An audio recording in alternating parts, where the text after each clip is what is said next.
जय यीशु सभी मेरे प्रिय भाई बहनों को।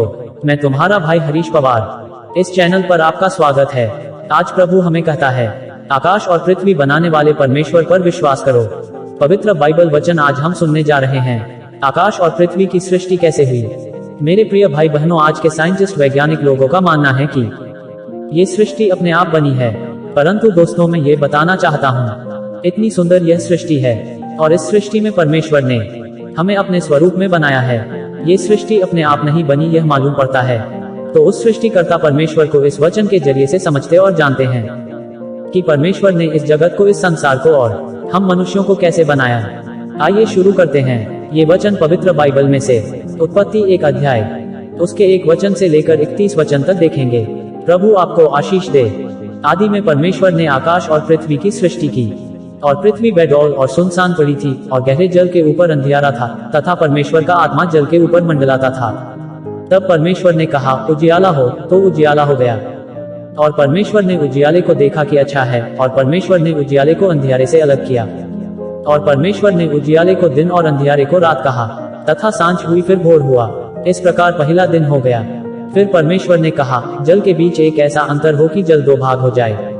तब परमेश्वर ने एक अंतर करके उसके नीचे के जल और उसके ऊपर के जल को अलग अलग किया, और वैसा ही हो गया। और परमेश्वर ने उस अंतर को आकाश कहा, तथा सांझ हुई फिर भोर हुआ। इस प्रकार दूसरा दिन हो गया। फिर परमेश्वर ने कहा, आकाश के नीचे का जल एक स्थान में इकट्ठा हो जाए और सूखी भूमि दिखाई दे, और वैसा ही हो गया। और परमेश्वर ने सूखी भूमि को पृथ्वी कहा, तथा जो जल इकट्ठा हुआ उसको उसने समुद्र कहा। और परमेश्वर ने देखा कि अच्छा है। फिर परमेश्वर ने कहा, पृथ्वी से हरी घास तथा बीज वाले छोटे छोटे पेड़ और फलदायी वृक्ष भी, जिनके बीज उन्हीं में एक एक की जाति के अनुसार होते हैं, पृथ्वी पर उगे, और वैसा ही हो गया। तो पृथ्वी से हरी घास और छोटे छोटे पेड़ जिनमें अपनी अपनी जाति के अनुसार बीज होता है, और फलदायी वृक्ष जिनके बीज एक एक की जाति के अनुसार उन्हीं में होते हैं, उगे। और परमेश्वर ने देखा कि अच्छा है। तथा सांझ हुई फिर भोर हुआ। इस प्रकार तीसरा दिन हो गया। फिर परमेश्वर ने कहा, दिन को रात से अलग करने के लिए आकाश के अंतर में ज्योतियां हों, और वे चिन्हों और नियत समयों और दिनों और वर्षों के कारण हों। और वे ज्योतियां आकाश के अंतर में पृथ्वी पर प्रकाश देने वाली भी ठहरें, और वैसा ही हो गया। तब परमेश्वर ने 2 बड़ी ज्योतियां बनाई। उनमें से बड़ी ज्योति को दिन पर प्रभुता करने के लिए, और छोटी ज्योति को रात पर प्रभुता करने के लिए बनाया, और तारागण को भी बनाया। परमेश्वर ने उनको आकाश के अंतर में इसलिए रखा कि वे पृथ्वी पर प्रकाश दें, तथा दिन और रात पर प्रभुता करें, और उजियाले को अंधियारे से अलग करें। और परमेश्वर ने देखा कि अच्छा है।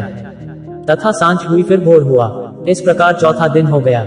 फिर परमेश्वर ने कहा, जल जीवित प्राणियों से बहुत ही भर जाए, और पक्षी पृथ्वी के ऊपर आकाश के अंतर में उड़ें। इसलिए परमेश्वर ने जाति जाति के बड़े बड़े जल जंतुओं की और उन सब जीवित प्राणियों की भी सृष्टि की, जो चलते फिरते हैं, जिनसे जल बहुत ही भर गया, और एक एक जाति के उड़ने वाले पक्षियों की भी सृष्टि की। और परमेश्वर ने देखा कि अच्छा है। और परमेश्वर ने ये कह के उनको आशीष दी कि फूलों फलों और समुद्र के जल में भर जाओ, और पक्षी पृथ्वी पर बढ़ें। तथा सांझ हुई फिर भोर हुआ। इस प्रकार 5वां दिन हो गया। फिर परमेश्वर ने कहा, पृथ्वी से एक एक जाति के जीवित प्राणी, अर्थात घरेलू पशु और रेंगने वाले जंतु, और पृथ्वी के वन पशु जाति जाति के अनुसार उत्पन्न हो, और वैसा ही हो गया। सो परमेश्वर ने पृथ्वी के जाति जाति के वन पशुओं को, और जाति जाति के घरेलू पशुओं को, और जाति जाति के भूमि पर सब रेंगने वाले जंतुओं को बनाया। और परमेश्वर ने देखा कि अच्छा है। फिर परमेश्वर ने कहा, हम मनुष्य को अपने स्वरूप के अनुसार अपनी समानता में बनाएं, और वे समुद्र की मछलियों और आकाश के पक्षियों और घरेलू पशुओं और सारी पृथ्वी पर और सब रेंगने वाले जंतुओं पर जो पृथ्वी पर रेंगते हैं अधिकार रखें। तब परमेश्वर ने मनुष्य को अपने स्वरूप के अनुसार उत्पन्न किया। अपने ही स्वरूप के अनुसार परमेश्वर ने उसको उत्पन्न किया, नर और नारी करके उसने मनुष्यों की सृष्टि की। और परमेश्वर ने उनको आशीष दी, और उनसे कहा, फूलों फलों और पृथ्वी में भर जाओ, और उसको अपने वश में कर लो, और समुद्र की मछलियों तथा आकाश के पक्षियों और पृथ्वी पर रेंगने वाले सब जंतुओं पर अधिकार रखो। फिर परमेश्वर ने उनसे कहा, सुनो, जितने बीज वाले छोटे छोटे पेड़ सारी पृथ्वी के ऊपर हैं, और जितने वृक्षों में बीज वाले फल होते हैं, वे सब मैंने तुमको दिए हैं, वे तुम्हारे भोजन के लिए हैं। और जितने पृथ्वी के पशु और आकाश के पक्षी और पृथ्वी पर रेंगने वाले जंतु हैं, जिनमें जीवन के प्राण हैं, उन सब के खाने के लिए मैंने सब हरे हरे छोटे पेड़ दिए हैं। और वैसा ही हो गया। तब परमेश्वर ने जो कुछ बनाया था सबको देखा, तो क्या देखा कि वह बहुत ही अच्छा है। तथा सांझ हुई फिर भोर हुआ। इस प्रकार 6वां दिन हो गया। आमीन। तो मेरे प्रिय भाई बहनों, इस प्रकार से परमेश्वर ने सृष्टि का निर्माण किया, ताकि हम मनुष्य सृष्टि का निर्माण कैसे हुआ इस दुनिया के लोग भ्रमित ना करें। इसलिए इस सृष्टिकर्ता परमेश्वर इस संसार के लिए पवित्र बाइबल लिखवाया है। प्रभु आपको आशीष दे। मेरे प्रिय, ऐसे ही वचन सुनने के लिए इस चैनल को सब्सक्राइब करो और सब भाई बहनों, सभी परिवार और दोस्तों में ये प्रभु का वचन जरूर शेयर करो।